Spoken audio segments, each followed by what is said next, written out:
Les Ghanéens ont organisé leur élection présidentielle dernièrement. Il n'y a pas eu de problème de qui est sur la liste électorale, qui n'est pas sur la liste électorale. Le gouvernement a organisé une élection où tout le monde a pu se présenter, ce qui était équitable. Et le vainqueur n'était pas le pouvoir en place, c'était une personne issue de l'opposition. C'est super, c'est agréable, c'est la démocratie qu'on veut. Le Sénégal, bien vrai qu'on les a critiqués pour le fait que Macky Sall a réprimé les manifestations anti-gouvernement. Mais des opposants ont quand même pu remporter l'élection dans les conditions catastrophiques qu'on sait.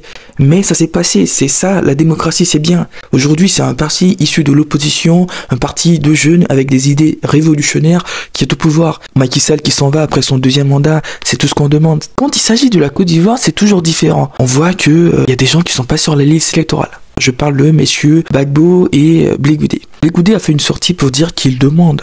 C'est comme s'il s'humiliait, il s'agenouillait, il suppliait le président de la République de le rétablir dans ses droits les plus fondamentaux, à savoir son droit de vote, de l'inscrire sur la liste électorale. Parce que, bien évidemment, monsieur Blé Goudé, ce qui est le comble dans cette histoire, est aller à la CPI pour des trucs qui ont été créés de toutes pièces, à savoir des crimes contre l'humanité. Heureusement que la CPI l'a quitté parce que c'était une grande farce pour servir le pouvoir de monsieur Ouattara. Heureusement qu'il y a encore des juges intègres au niveau international, parce que si on devait se baser sur la Côte d'Ivoire, j'ai pas trop confiance en l'institution judiciaire, je vous le cache pas. On lui reproche d'avoir fait des trucs qui en réalité ont été manigancés, qui sont pas réels, et on le prive du fait de vouloir porter des idées à la nation, des idées nouvelles, des idées de jeunes. Moi, je ne suis pas forcément d'accord avec les idées de monsieur Blé Goudé, mais je suis pour que tout le monde puisse se représenter. Alors, il y a une célèbre phrase de Voltaire qu'on cite beaucoup en France, qui, pour moi, colle très bien à la situation en Côte d'Ivoire. La phrase, elle dit ceci: je ne suis peut-être pas d'accord avec vos idées, mais je me battrai pour que vous les exprimiez.